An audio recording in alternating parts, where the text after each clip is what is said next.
Bonaccorsi. Ranked number 2 in the nation, got his 100th win against Maryland earlier this season for the Panthers. He's currently at 104 career victories. He's taken on Brian Finnerty for West Virginia, true freshman, wrestled for Thomas Jefferson High School. Bonaccorsi from Bethel Park, so a couple of WPIL schools.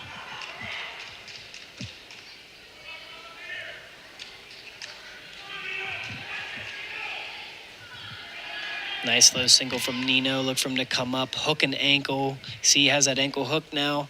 Pop off his opponent's knee over his head. Pops it off, gets his hips down, takedown. So 2-0 lead for Nino Bonaccorsi. Unfortunately for the Panthers, with even with a fall, they're not going to be able to catch West Virginia in this one. So that likely means we probably won't see Dayton Pitzer. I'd imagine we'll see Jake Slinger. Yeah, Pitzer's not warming up on the bench. And you got Jake Slinger looking like he's getting ready to wrestle.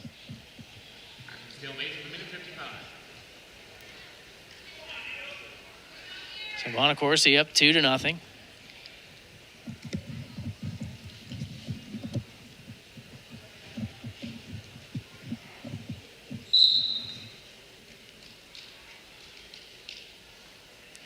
Finnerty slow to move here on the bottom. Bonaccorsi really just kind of waiting a bit to see what he would do. I think if you're Nino here, you're just trying to rack up some takedowns. Yeah, work some things that you want to work on, fine-tune some things, build some confidence, work on your offense. The same exact takedown, hook the ankle, pop the head, takedown.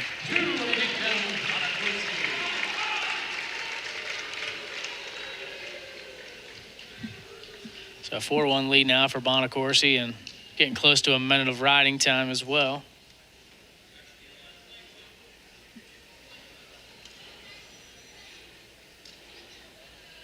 Mentioned Bonaccorsi did not wrestle at the Midlands. He's likely coming in here feeling pretty fresh. Yeah, I think so. One less time to make weight in the Midlands tournament's tough. You're probably wrestling anywhere from 4 to 6 to 7 matches over a few days span, and that's tough on the body. A lot of wear and tear. It takes a handful of days to recover. So, this late in the season, his eyes and his coach's eyes for him are on March. That is the focus. That is the goal. All this is filler work here. So, that's probably the reason why they chose not to wrestle him at Midlands. Focusing on March. Once you kind of get through the tournament season, really, January into really February is kind of slows down a little bit, right? I mean, you get into more of a dual schedule. You're not going into those tournaments where you're wrestling 4 or 5 matches.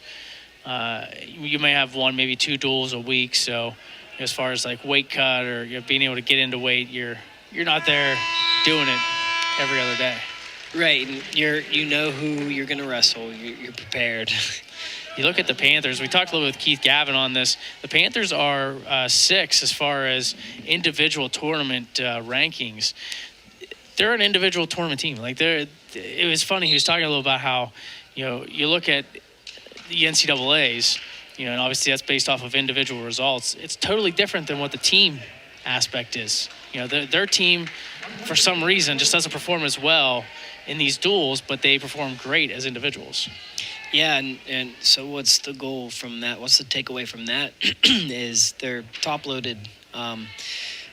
So recruiting is important for them to get a few guys who can fill those spots at the weight classes they need.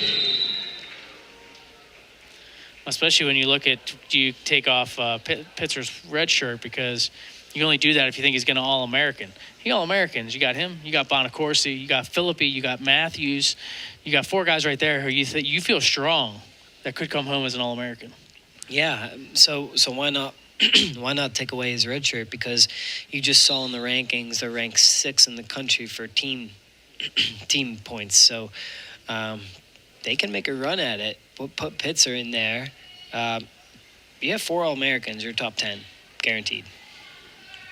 And you got guys like the Heller brothers who could easily come in and, surprise some folks, have a good run at the national tournament. You saw Casto have his run last year at the NCAA tournament. He could definitely, has the ability to do it again. Yeah, you're right. And you can make any prediction you want, but no one knows, and that's the fun about NCAA tournament. Crazy things happen.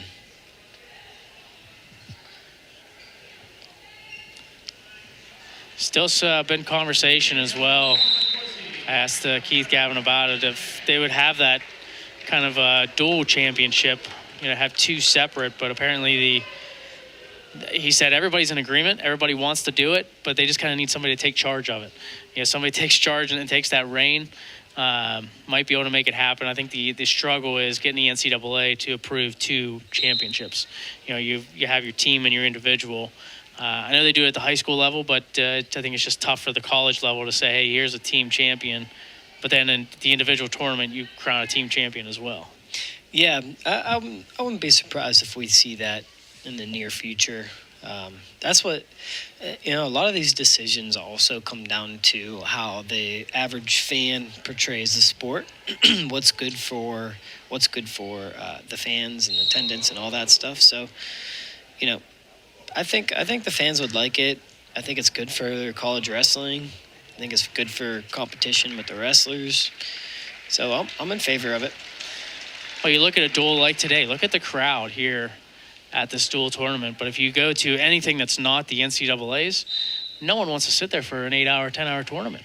So you're not seeing this crowd unless you're parents of the kids or a diehard wrestling fan. You're not going to have that casual fan like you said, but you'll have a casual fan come here for 2 hours. Yeah, especially in a dual tournament like that where you can become a champ.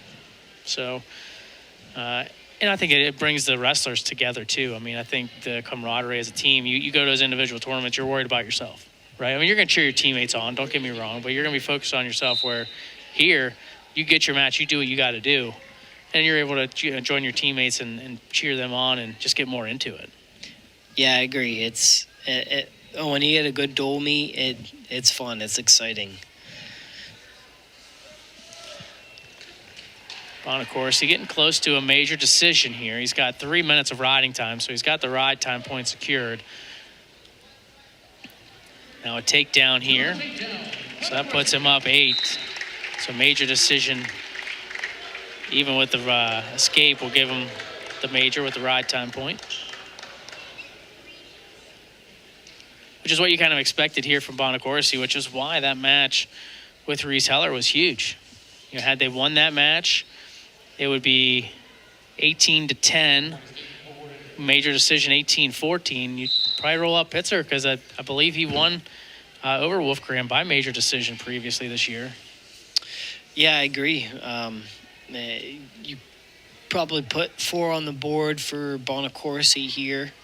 If you're looking at the score through 165, 160, or some 174, and you start changing your strategy a little bit. But, a few matches went the opposite way for Pitt, and they just couldn't get out of that funk. Yeah, upsets by Titus over Matthews and Carmen over Heller. 2 matches where Pitt had the higher-ranked opponent to win those matches. And then, obviously, the toss-up match, Hilligus and Badgett, the West Virginia picks that one up as well. Good shot by Bonaccorsi. Trademark low single. Comes through the back door, hooks the ankle, pops the head.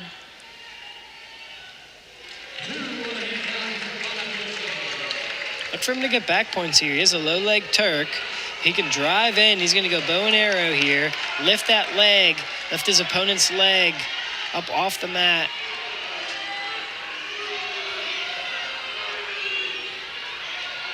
Trying to get the fall is Bonaccorsi. Still has plenty of time to try to pick it up. Now, the ref's holding 4, so he has his 4 locked in.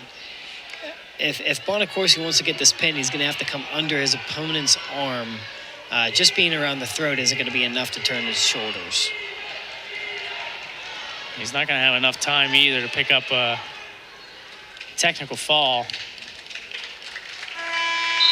3 near falls plus a ride time point. It's an 18-4 victory for Nino Bonaccorsi. And that makes it 21-11. West Virginia out in front as we head into the last match of the day.